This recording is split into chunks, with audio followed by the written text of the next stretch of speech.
So French immersion naturally lends itself to being a very accessible learning environment for kids with learning challenges. And I think that it really can be beneficial for all students to participate.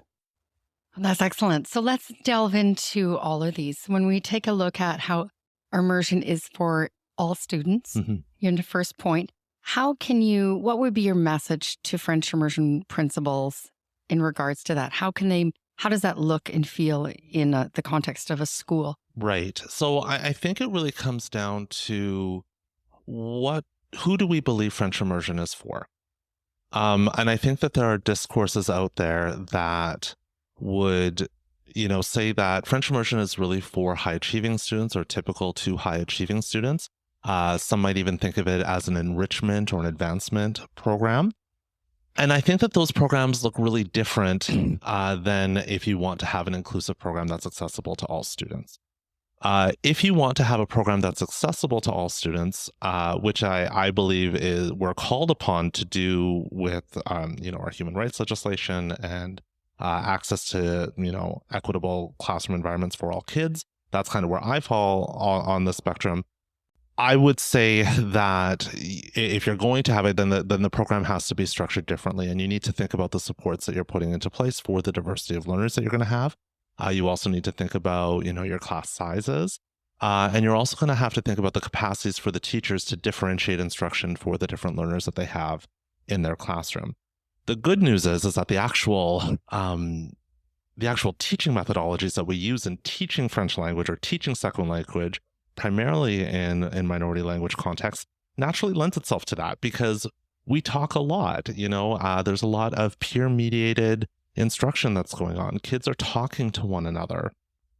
They're hearing a lot from their teacher. They're practicing their language. They're code switching between English and French consistently throughout the day. And these things kind of build that cognitive flexibility that lends itself to good literacy outcomes. And those literacy outcomes are not just for our typical or high achieving students. This can also be a benefit to some of our students who may have learning difficulties or who may have disorders such as intellectual disability.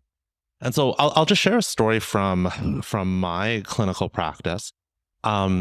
In that I worked with a family who had a child who was in French immersion and unfortunately was diagnosed with a particular disorder that caused a decrease in cognitive functioning over time. And so while when they started the program, they were typically achieving, we kind of knew because of the prospect of this diagnosis that eventually the performance of the student would eventually go down.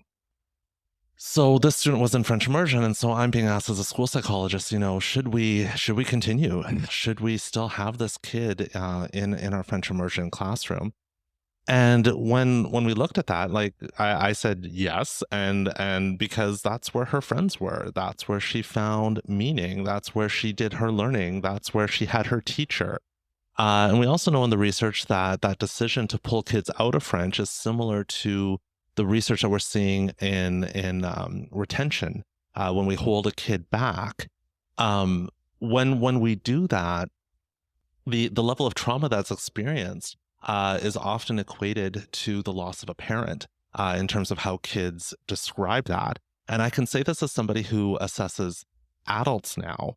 When I talk to somebody who has either been retained a grade or was pulled out of French immersion, that becomes part of their narrative and how they talk about themselves as a learner moving forward.